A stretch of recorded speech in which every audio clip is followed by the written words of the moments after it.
De nombreux détectives avaient estimé que Peter Sutcliffe est un suspect très crédible.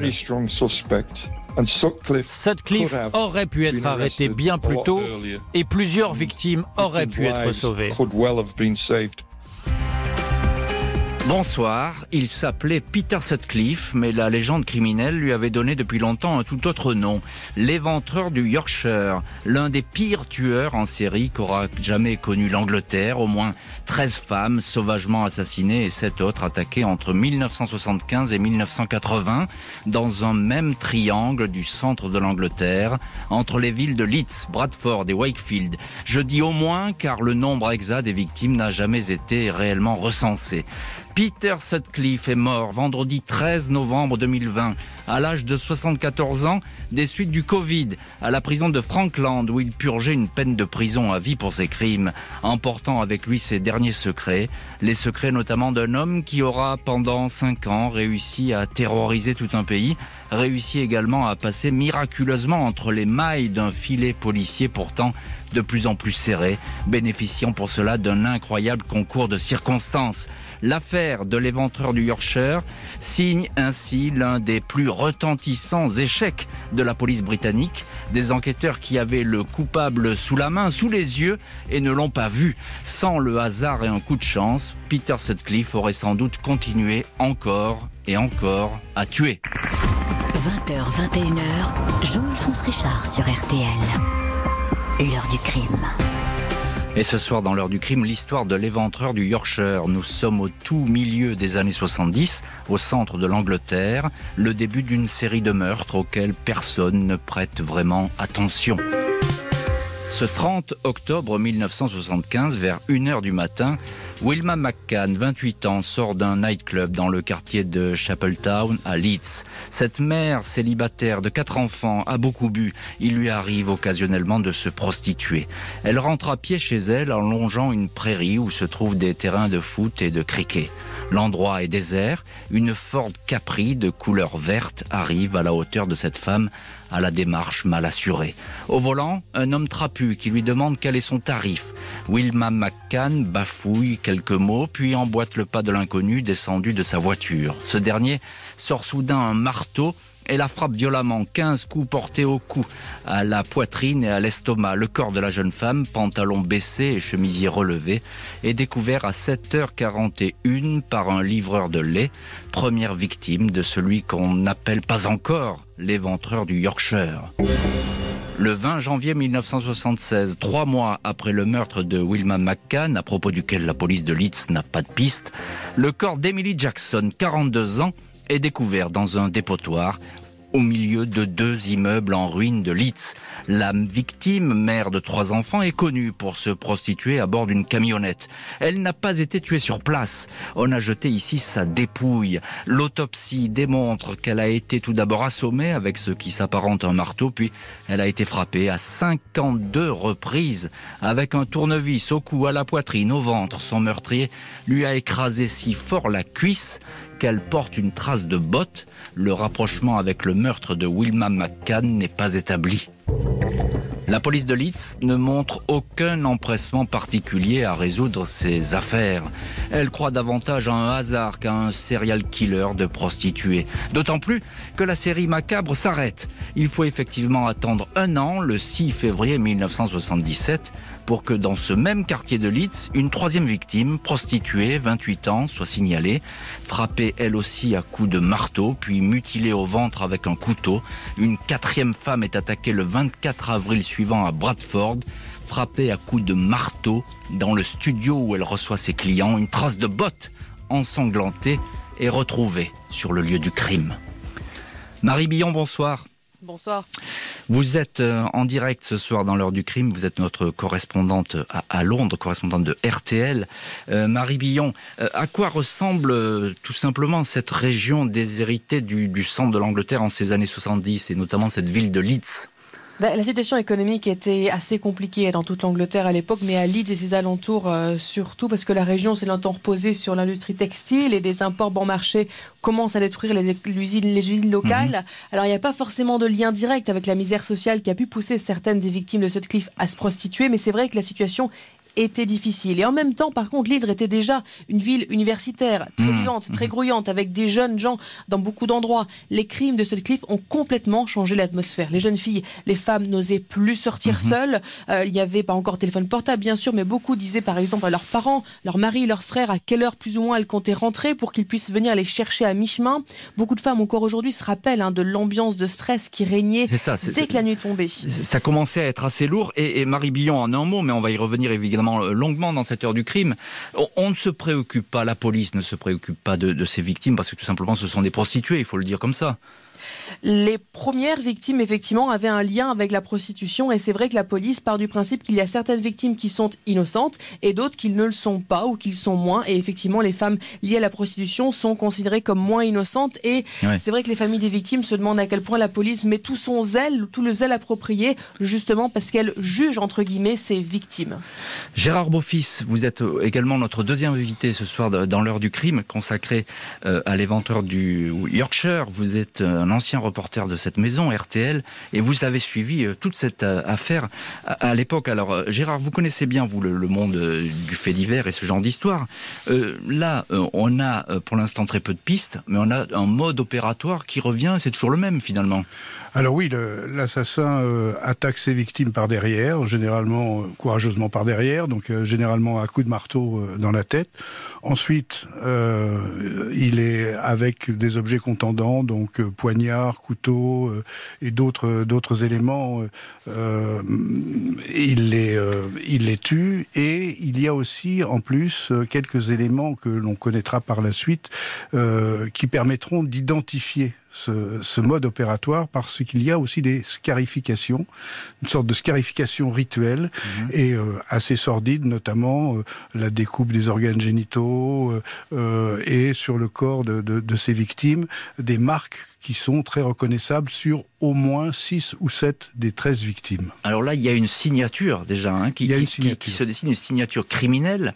Donc on l'a dit, il n'y a pas de lien pour l'instant qui sont établis formellement entre ces victimes.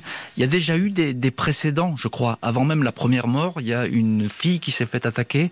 Alors il n'a pas attaqué que des prostituées, bien sûr, puisque une toute jeune fille de 14 ans...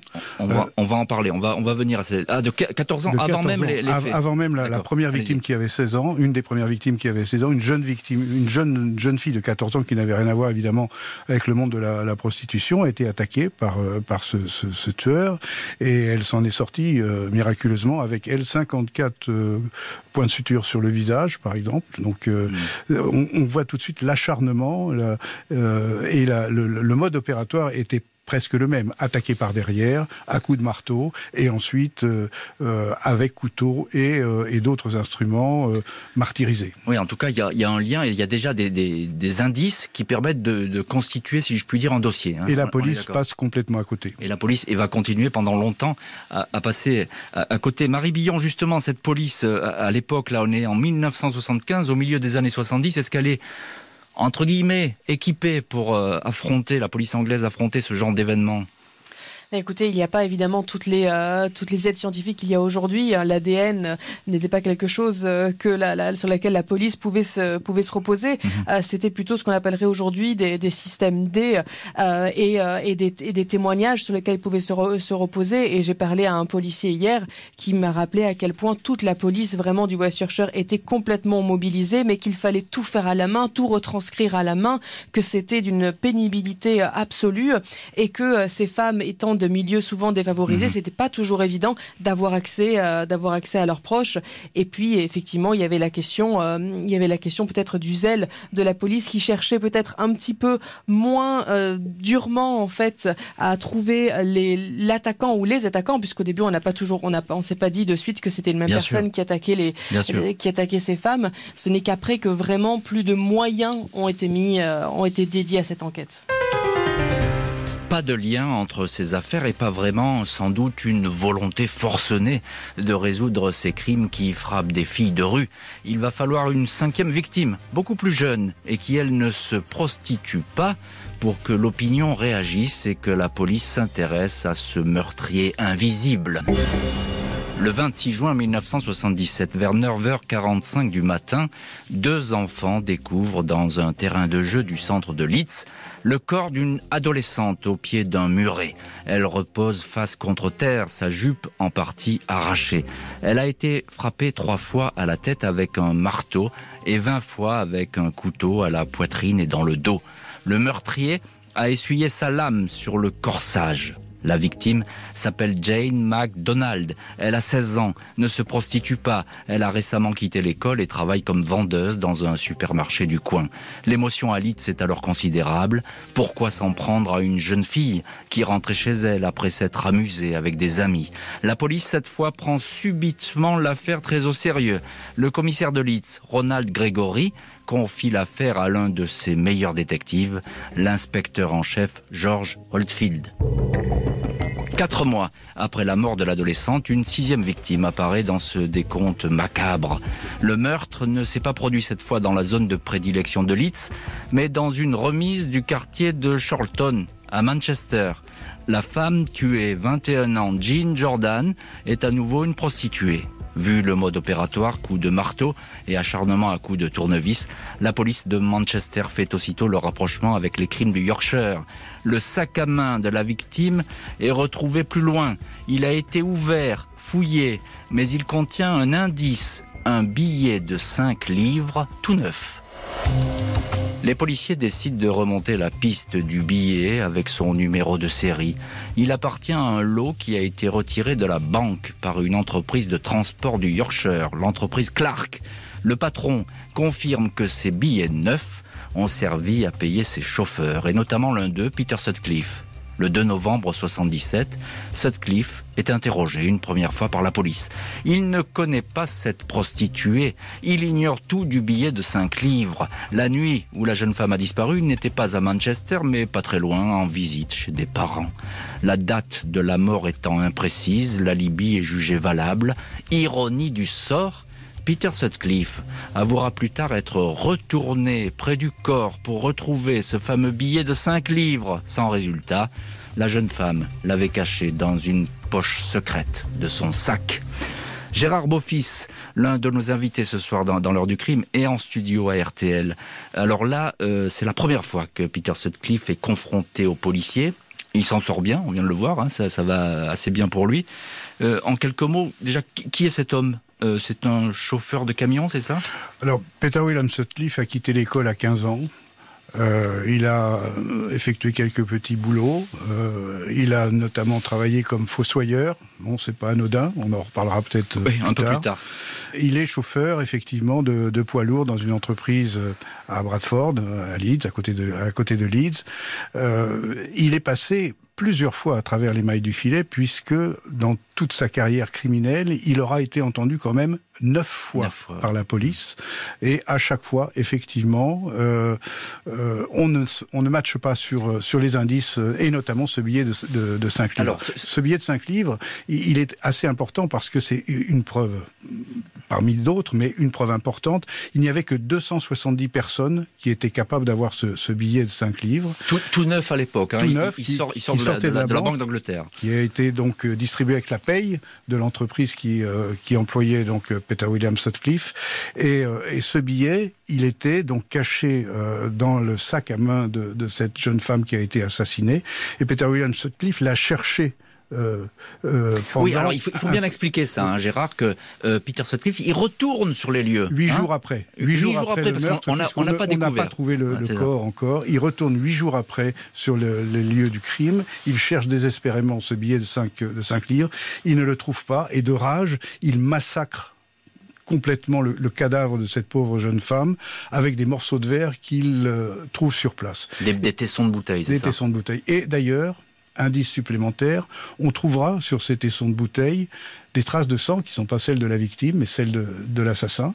Un rhésus assez rare, rhésus B, et on ne fera jamais le rapprochement entre ce billet de 5 livres, entre les traces de bottes dont vous avez parlé, pointure 41, extrêmement rare pour un homme plutôt grand. Donc il y a un certain nombre d'indices qui n'alerte pas la police. Voilà, et si je vous résume, Gérard Beaufils, là déjà on a une accumulation tout de même d'indices. Hein. On a les traces de bottes, on y reviendra. Il y a ce fameux billet de 5 livres qui aurait dû parler. Puis là, vous nous apprenez quand même quelque chose d'important, c'est qu'il y a ce résus sanguin, et qui plus est très rare. Donc ça permettrait quand même de lancer des recherches. Et pourtant, ces recherches, elles ne sont pas lancées comme elles devraient l'être. Marie Billon, vous êtes en ligne depuis Londres, correspondante de RTL. J'ai raconté à l'instant que le criminel s'était déplacé. Il est parti à Manchester. Est-ce qu'à l'époque, on a peur finalement qu'il soit un criminel itinérant et que toute l'Angleterre puisse trembler devant ses forfaits ? L'Angleterre, en tout cas, suit ce qui se passe effectivement à Leeds, et il y a une peur qui se propage dans tout le reste de l'Angleterre. Il y avait vraiment effectivement ce triangle autour de Leeds en particulier qui était touché, sachant aussi qu'évidemment c'était une ville universitaire et que les jeunes filles semblent avoir été des victimes rapidement de prédilection, outre les prostituées de Peter Sutcliffe. Donc il y a vraiment cette panique dans tout le pays. À un moment, même Margaret Thatcher va même sortir de ses gonds en disant mais je vais y aller moi-même pour le retrouver. Un peu plus tard, quand elle sera Premier ministre, effectivement. Voilà, absolument. Donc il y a vraiment tout le pays est complètement pas fasciné, même s'il y a un peu une fascination morbide qu'on va voir rapidement avec les tabloïds, la manière dont ils gèrent, dont ils traitent de ces meurtres. Toute Angleterre est déjà fascinée par ça, mais aussi très très effrayée. À Leeds en particulier, même les hommes ont peur d'être arrêtés eux-mêmes. Quand ils marchent derrière une femme, ils changent de trottoir de peur déjà de faire peur à cette femme-là et peut-être d'être pris dans les mailles du pied de la police. Donc c'est vraiment quelque chose qui touche toute la société, les femmes qui ont peur de sortir, les hommes qui ont peur, eux, d'être accusés. Gérard Beaufils, vous avez enquêté sur place et longuement dans cette affaire. Vous étiez reporter à RTL. Vous confirmez cet état d'esprit des Britanniques, cette espèce de peur qui s'était emparée de la ville, finalement ? Alors, c'était une psychose totale. Et puis, ça c'était un rappel aussi à une histoire bien connue, celle de Jack the Ripper, Jacques Léventreur. Jacques Léventreur, l'assassin de Londres, qui au 19e siècle en 1888 avait assassiné 5 prostituées dans les quartiers défavorisés de Londres, et donc tout l'imaginaire ressortait à cause de ces meurtres en série. Effectivement, aucune femme ne se déplaçait toute seule à Leeds et dans la région, Bradford, Manchester, etc., dans ce qu'on appelait déjà le triangle de la mort. Aucun homme n'était à l'aise dans la rue parce que le regard de l'autre était évidemment suspicieux. Tout le monde était suspect. Bien sûr. Et si je peux me permettre de raconter une anecdote personnelle, j'avais fait venir ma fiancée à l'époque un week-end pour me rejoindre parce que je passais de longues semaines, le temps était long et tout, et elle est venue me rejoindre à l'hôtel. Elle a voulu aller faire du shopping le samedi, mais les vendeurs et les vendeuses ne tenait en aucun cas des acheteurs potentiels. Tout le monde racontait son histoire, tout le monde se préparait à rentrer chez soi. À 4h de l'après-midi, c'est le mois de novembre, c'est l'Angleterre, il fait froid, il y a du brouillard, c'est triste, c'est sale, c'est extrêmement angoissant. Et puis en plus, il y a le brouillard. Un brouillard extrêmement dense qui change toute l'atmosphère et tout, etc. Et c'est absolument terrifiant. Et donc, ma fiancée d'époque est devenue mon épouse et qui m'en parlait encore il y a 2 jours. Vous voyez que le traumatisme existe. Elle est restée dans la chambre d'hôtel pendant la soirée parce que j'allais travailler sur le terrain, sillonner un peu les quartiers pour voir s'il se passait quelque chose. Elle était terrorisée et un craquement d'escalier, un pas dans le couloir, un crissement de pneus, c'était la panique totale. Et j'ai été obligé de la raccompagner au train le lendemain matin pour rentrer sur Paris, quoi. La panique totale, la peur sur la ville, la piste Sutcliffe existe désormais, mais elle reste en pointillé. D'autant plus que la police va désormais en suivre une autre, et avec insistance, une piste qui ne mène pas du tout aux camionneurs de Leeds. En 1978, alors que l'insaisissable meurtrier a déjà fait une dizaine de victimes, l'inspecteur George Oldfield, en charge de l'enquête à Leeds, reçoit une première lettre qui dit « Cher monsieur, je ne veux pas vous donner mon nom pour des raisons évidentes, je suis l'éventreur. On me traite de fou, mais vous dites que je suis intelligent et c'est le cas. Mon but est de nettoyer les rues de ces putes. Celui qui se présente comme l'éventreur va écrire 3 lettres à l'enquêteur Oldfield. Mais surtout, le 17 juin 1979, il lui envoie une cassette audio. Cette fois, il déclare « C'est Jack », référence sans doute à Jack l'éventreur. « Je vois que vous n'arrivez pas à m'attraper. J'ai le plus grand respect pour vous, Georges. Mais bon Dieu, vous n'êtes pas prêt de m'avoir. Je vais continuer encore longtemps. Je ne me vois pas prêt encore d'être pris. » L'inspecteur Oldfield est persuadé d'avoir affaire au tueur de prostituées et à celui de la petite Jane MacDonald. L'homme a un fort accent du Wearside, une région du nord de l'Angleterre, au point qu'on va le surnommer Wearside Jack. La police se concentre alors sur cette mystérieuse voix. Il suffit d'entendre le maximum de suspects possibles et bien écouter la manière dont il parle pour trouver le bon. Près de 40 000 hommes vont être ainsi questionnés, parmi lesquels, à pas moins de 9 reprises, le dénommé Peter Sutcliffe. On l'élimine de la liste des suspects car il n'a pas du tout l'accent du Wearside. Les crimes se poursuivent et la voix va à nouveau se manifester. Pour cette fois, s'excuser, indiquer qu'il s'agit d'un canular et qu'elle n'est pas l'éventreur. La police de Leeds n'en croit pas un mot et s'entête. À tort, il s'avérera bien des années plus tard, en 2003, que ce corbeau qui se faisait passer pour le tueur était un homme un peu trop porté sur la bouteille, un certain John Humble qui, pendant plus de 2 ans, aura mené l'enquête sur une fausse piste. Quand Peter Sutcliffe, alors incarcéré, apprendra l'identité de son usurpateur, il prendra un malin plaisir à lui écrire une longue lettre en l'accusant d'avoir du sang sur les mains et, comble de tout, d'avoir retardé son arrestation. Alors c'est une incroyable histoire que celle de John Humble. Gérard Beaufils, que dire de cet homme finalement et de cette démarche qu'il a à l'époque? Ça va complètement perturber cette enquête. Alors malheureusement dans ce genre d'affaires criminelles, il y a souvent des corbeaux. Hein, on l'a vu dans d'autres affaires. Donc cet homme, par oisiveté peut-être, se trouve une activité et il se met dans la peau du tueur en série.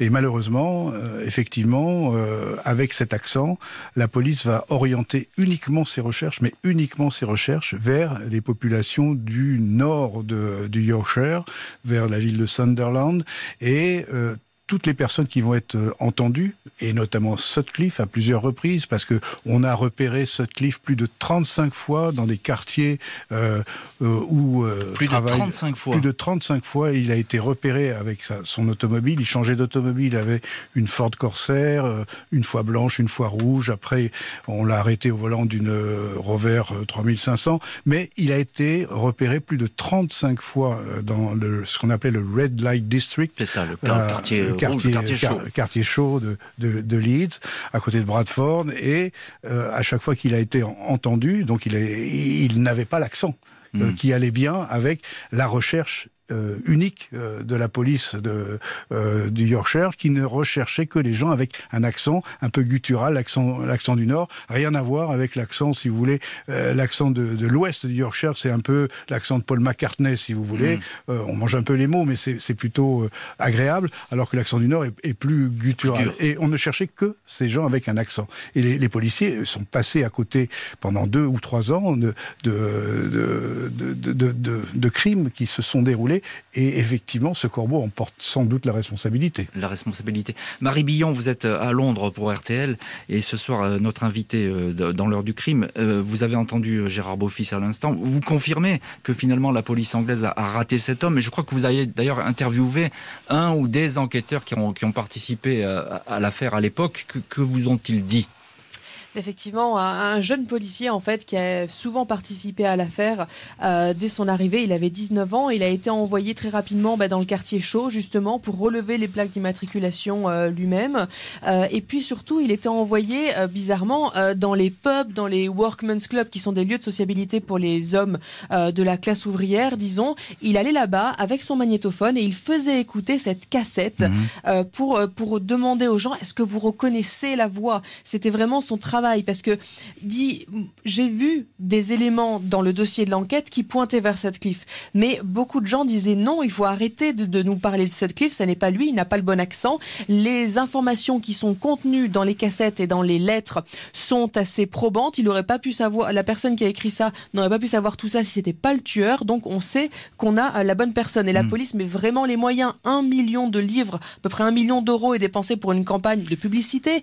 C'est-à-dire qu'il y a des affiches, ou alors dans les journaux, on demande à la communauté, est-ce que vous reconnaissez cette personne? Venez écouter sa voix. Il y a aussi une hotline, un numéro ouvert qui s'appelle Dial the Reaper. Donc appelez le Reaper en quelque sorte pour vraiment demander à la communauté de participer. Mais c'est vrai que plusieurs policiers sont frustrés pendant ce temps-là parce que tous les éléments objectifs vont vers Peter Sutcliffe, mais les enquêteurs principaux vraiment s'attachent à cet accent. À cette voix. Et pourtant, Marie Billon, il faut quand même le préciser, il y a à l'époque des spécialistes, des enquêteurs qui ont mis en garde contre cette analyse de voix en disant attention, c'est peut-être pas forcément lui, quoi. Hein, c'est pas forcément lui, c'est pas forcément un véritable accent, même si plusieurs linguistes ont confirmé que c'était pas un faux accent, mais d'autres spécialistes sont venus dire la manière dont il s'exprimait montrait que effectivement ça pourrait être un corbeau.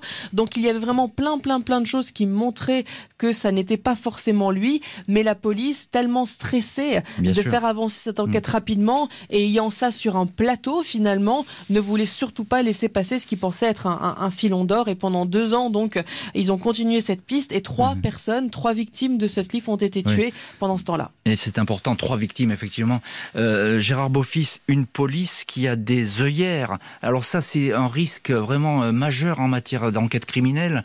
C'est la piste unique. C'est ça. C'est ça. Et puis, il faut aussi pointer du doigt la désorganisation de la police du Yorkshire à cette époque-là. Il faut remettre ça en perspective, si vous voulez. On est avant l'ordinateur, déjà. Donc, il y a un vrai problème de traitement des données. On a lancé tous azimuts des enquêtes, des auditions, des témoignages qui s'accumulaient sur papier. Et d'ailleurs, lorsque le nouveau chef d'enquête a voulu regrouper tous les services et tous les documents concernant les auditions des témoins et des personnes qui avaient été entendues, il y en avait du sol jusqu'au plafond du papier. Il a même fallu étayer cette pièce qui était sur le point de s'écrouler, tellement c'était désorganisé. Et il n'y avait pas de hiérarchie qui avait une vision de l'enquête. Chacun travaillait dans son coin, puis Scotland Yard s'en est mêlé aussi. Il y a eu, je ne dirais pas une guerre de police, mais quelque chose d'étiraillement, plus le ministre de l'Intérieur qui a mis la pression, plus Margaret Thatcher. Vous imaginez quelle pression avaient sur eux les enquêteurs. Peter Sutcliffe a sans doute gagné beaucoup de temps avec l'histoire du faux éventreur. Mais il est presque par miracle passé à travers le tamis de l'enquête. Et ce, malgré la mise en place d'une équipe spéciale de policiers exclusivement dédiée à enquêter sur ces méfaits. Meurtre après meurtre, les autorités britanniques sont exaspérées par l'impuissance policière, par ce tueur qui effraie la population et défie la loi. Même Margaret Thatcher, effectivement, Premier ministre, va sortir de ses gonds et proposer d'aller elle-même sur le terrain pour retrouver le coupable, puisque, dit-elle, personne n'a l'air de se soucier du sort de ces malheureuses. L'inertie des enquêteurs est montrée du doigt. Une unité spéciale baptisée Reaper Squad, le groupe de l'éventreur, a pourtant été mis sur pied, mais ces hommes fondus sur place. Pas moins de 250 000 personnes entendues en 5 ans, 20 000 maisons perquisitionnées.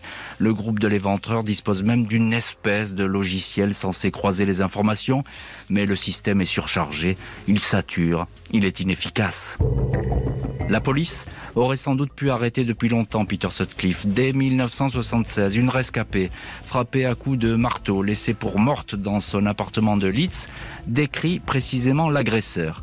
Marcella Claxton aide à la constitution d'un portrait robot très fidèle, ressemblant à s'y méprendre à Peter Sutcliffe. Mais son témoignage est écarté, car elle n'est pas une prostituée, et donc pas une victime potentielle de l'éventreur. La police oubliera encore de comparer les empreintes de bottes retrouvées sur au moins 2 scènes de crime avec celles de Sutcliffe, qu'il avait pourtant au pied lors de ses auditions. Une autre femme, Mo Léa, 21 ans à l'époque, est également une rescapée. Elle racontera plus tard pour la chaîne Sky News ce qu'il s'est passé ce soir-là.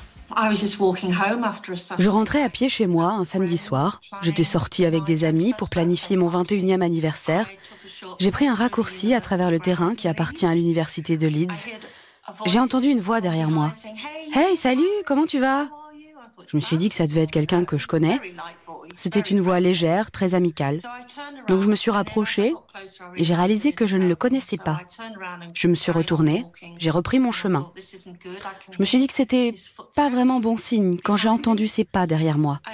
J'ai senti que j'étais en danger. Je me suis mise à courir et lui aussi. J'ai accéléré et lui aussi. Et tout à coup, je reçois un énorme coup sur la tête.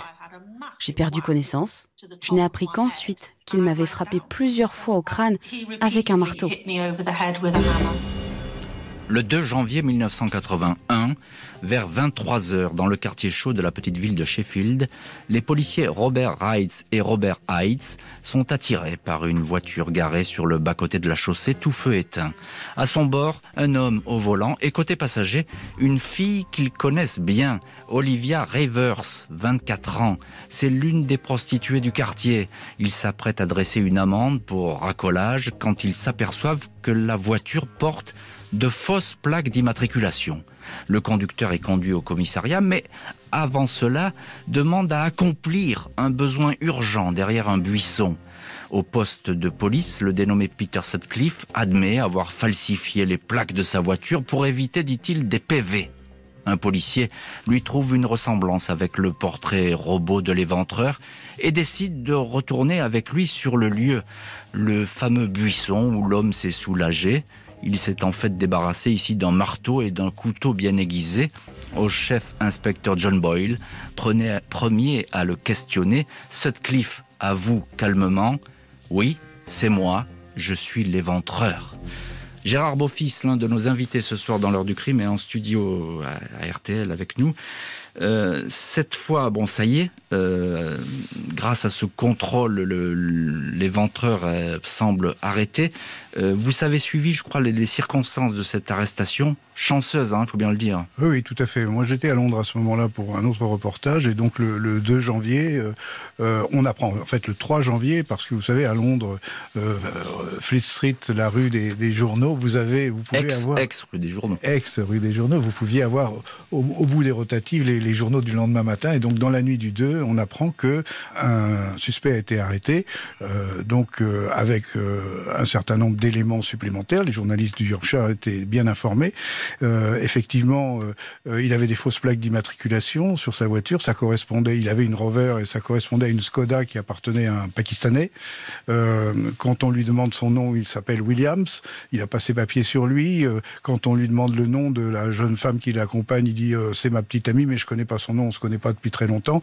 Donc effectivement, ça met la puce à l'oreille des policiers qui l'emmènent au commissariat et il échappe à leur vigilance pendant quelques minutes parce qu'il a demandé à aller satisfaire un besoin naturel, effectivement. Et le lendemain, effectivement, un des deux policiers, le brigadier, a une intuition, il retourne sur les lieux, parce que donc... il sent pas le truc, là. Il sent qu'il y a un truc Peter Sutcliffe s'est absenté. Et on retrouve, non pas 2 éléments, mais 3 éléments. Et le 3e élément est le plus important. Un couteau, bien sûr. Un couteau avec une tête plate, qui permettait donc d'assommer ses victimes. Un poignard. Un marteau, vous voulez dire. Un marteau d'abord. Un poignard ensuite. Un poignard de chasse, façon pour découper, si vous voulez. Et un tournevis cruciforme.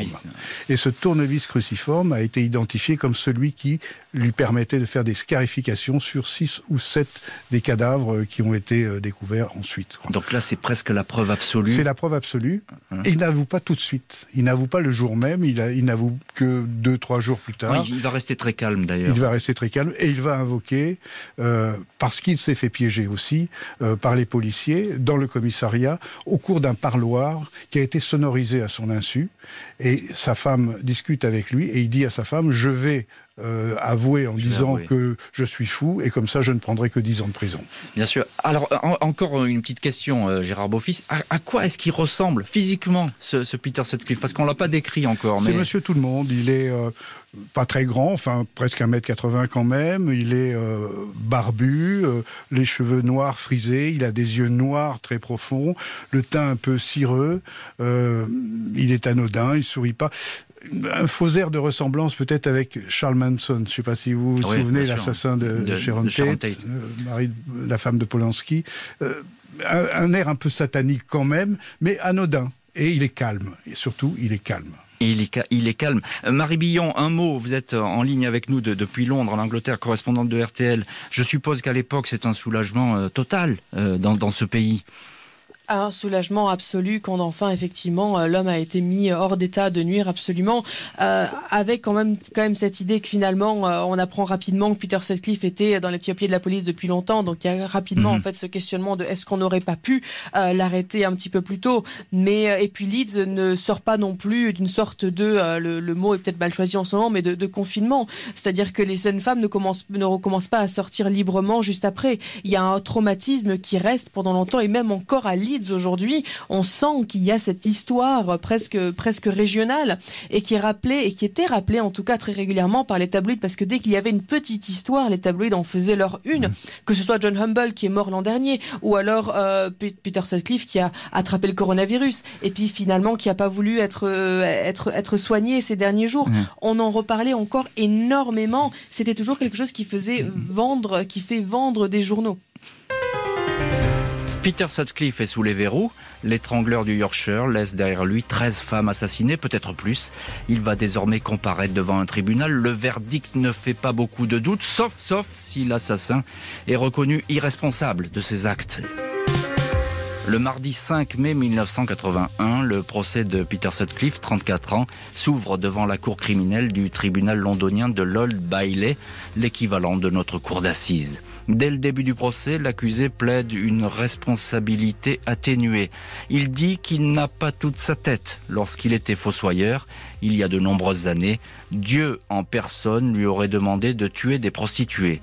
Quand le procureur lui fait remarquer que toutes ses cibles n'étaient pas des prostituées, Sutcliffe répond calmement « J'étais parfois sous l'empire de pulsions incontrôlables et lorsque je me trouvais dans cet état, aucune femme n'était à l'abri. » 3 psychiatres estiment que l'accusé souffre d'une forme rare de schizophrénie. Mais les jurés, 6 hommes, 6 femmes, ne suivent pas. Le 22 mai, Peter Sutcliffe est condamné à l'emprisonnement à perpétuité. Peter Sutcliffe va passer de nombreuses années dans l'unité de haute sécurité de l'hôpital psychiatrique de la prison de Broadmoor. En 2016, alors que son état est considéré comme stable, il est transféré à la prison de Frankland, dans le comté de Durham. À 64 ans, il avait présenté une demande de libération conditionnelle devant la Haute Cour de Londres, requête rejetée. Il se faisait alors appeler Peter Coonan.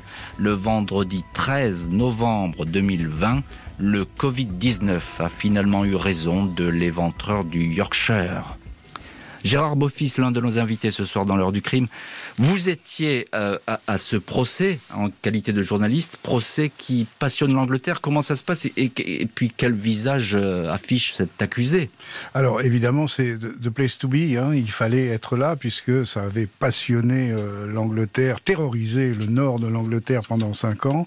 Enfin on tenait le criminel, enfin on l'avait en face de soi, le visage, l'attitude, on pouvait l'entendre, l'écouter. Donc c'est la foule au tribunal de l'Old Bailey, c'est un vieux bâtiment victorien, une salle d'audience minuscule, tout est feutré, on n'entend pratiquement rien, le parquet craque et tout, etc.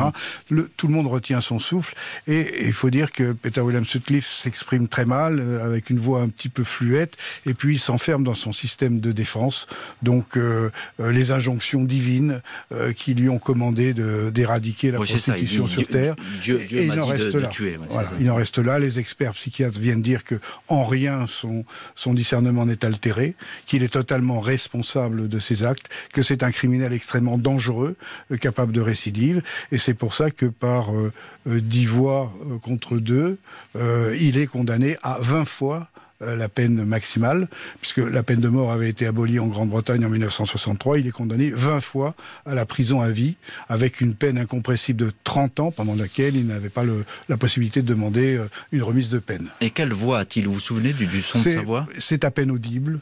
et il n'y a aucune compassion, aucun regret. Il ne présente pas d'excuses. Hein. Jamais d'excuses, jamais un mot, ni un regard sur les familles des victimes. Il est absent, il est ailleurs, il simule, selon un certain nombre de psychiatres, et c'est vraiment l'impression qu'il donne, il n'assume pas ses responsabilités. Marie Billon, vous êtes à Londres pour RTL, et ce soir l'une de nos invitées dans l'heure du crime. Vous l'avez déjà un petit peu dit, Peter Sutcliffe va aller en prison. Racontez-nous ce séjour. Il est tout d'abord dans une unité psychiatrique, c'est ça? Est-ce qu'il fait parler de lui ou pas à ce moment-là? Dans la prison, les autres prisonniers le traitent très mal. Ils ont entendu de l'histoire de Peter Sutcliffe et il est effectivement très maltraité par ses coprisonniers. Et effectivement, il passe d'un internat psychiatrique à une prison normale. Mais il continue à faire parler de lui. Il y a plusieurs dans la presse encore aujourd'hui. Il y a des interviews de Peter Sutcliffe faites depuis la prison, et c'est notamment grâce, finalement, dans un sens, à son épouse qu'il avait épousée juste avant de commettre son premier meurtre, et avec qui il reste marié pendant 13 ans après qu'il ait été condamné, et qui continuait à aller le voir et à parler à la presse de lui, qui disait qu'elle ressentait de la compassion pour lui, et lui-même aussi parlait souvent d'elle quand il avait accès à la presse. Donc il y a eu une sorte d'après depuis la prison, de mythification de Peter Sutcliffe par lui-même et par son ex-épouse. Alors quel drôle de couple, j'ai envie de dire, parce qu'effectivement ils vont finir par divorcer après bien des années, mais est-ce qu'elle savait, elle, quelque chose de sa trajectoire criminelle, cette épouse, qui n'a pas été inquiétée? Lui dit que non, lui dit qu'elle ne savait absolument pas, et qu'il aurait même demandé à la police, après avoir été arrêté, à lui parler, à ce que la police ne révèle pas ses crimes à son épouse, mais que ce soit lui qui puisse l'appeler pour le lui dire. Et quand il lui aurait dit, elle était absolument complètement surprise, parce qu'il dit à chaque fois que je rentrais à la maison, je n'avais pas de sang, je me changeais mes affaires avant de rentrer à la maison, donc elle ne soupçonnait absolument rien. C'est ça, donc c'était une épouse qui ne voyait rien et qui ne soupçonnait rien.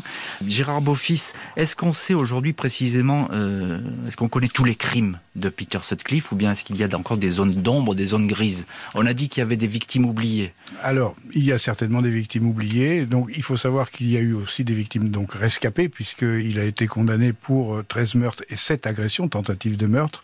Vraisemblablement, il y en a eu d'autres.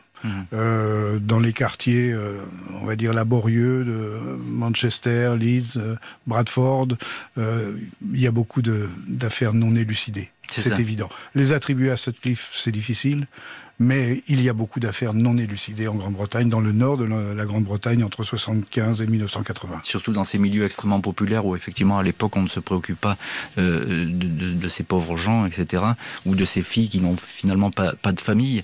Il y a un policier qui va dire, Gérard Beaufils, qui va dire Peter Sutcliffe, c'était une brute épaisse, c'était pas quelqu'un d'intelligent. Vous partagez ce jugement ? Alors, ou c'est plus complexe? C'est plus complexe que ça. C'est une brute épaisse, c'est un tueur sadique quand il est dans l'action. En revanche, il a une certaine forme d'intelligence pour dissimuler ses états d'âme, son état d'esprit, sa façon, son mode opératoire. C'est un peu la taquilla à l'iranienne, l'art de la dissimulation. C'est un personnage à plusieurs facettes. Voilà, c'est le bon père de famille. D'ailleurs, sa femme Sonia... Le bon mari. Le bon mari, sa femme Sonia, soi-disant, n'a jamais eu le moindre doute. Bon, je veux bien le croire. C'est le bon camarade. Il va au pub avec des collègues de travail, etc. Et puis, à côté de ça, c'est M. le maudit. Donc, c'est Dr. Jekyll and Mr. Hyde. Dr. Jekyll et Mr. Hyde. Marie Billon, vous êtes, je le rappelle une nouvelle fois, en ligne depuis Londres pour RTL. Quelle empreinte laisse dans la mémoire criminelle de l'Angleterre Peter Sutcliffe? Est-ce qu'il est du niveau de son prédécesseur, Jack l'Éventreur? Alors parce qu'on sait qui c'est, parce qu'il a été arrêté et parce qu'il a vieilli sous les yeux finalement de la population, non, carrément pas. Parce que Jack l'Éventreur, on ne sait toujours pas qui c'est. On peut continuer encore aujourd'hui. Il y a des gens qui pensent savoir qui c'est et qui écrivent des livres dessus, mais on ne sait pas. Le mystère reste entier. Peter Sutcliffe n'est plus un mythe. Et puis justement, les familles des victimes veulent lui retirer ce surnom de l'Éventreur du Yorkshire, parce qu'ils ont l'impression, notamment le fils de la première victime, victime de William McCann dit que c'est un surnom qui glorifie ses crimes, qui pourrait même encourager les copycats. Et lui-même, étant donné que sa mère, par exemple, a été traitée de prostituée avant qu'on dise son nom, il estime que c'est juste de ne pas justement donner un autre surnom glorifiant cet homme, mais de justement dénoncer son nom directement et de ne plus mythifier, parce que lui-même, Peter Sutcliffe a voulu se mythifier lui-même. Alors ce serait un cadeau en fait qu'il reste dans la postérité comme l'éventreur du Yorkshire, au même niveau presque de Jack l'Éventreur, alors que justement il ne le mérite pas. Merci beaucoup Marie Billon et Gérard Beaufils d'avoir été ce soir les invités de l'heure du crime avec l'homme qui tuait les femmes, Peter Sutcliffe, l'éventreur du Yorkshire. Merci à l'équipe, Justine Vigneault, Marie Bossard à la préparation, Marc Bisset à la réalisation, et puis un grand merci à vous toutes et tous d'avoir été ce soir avec nous en notre compagnie dans cette heure du crime.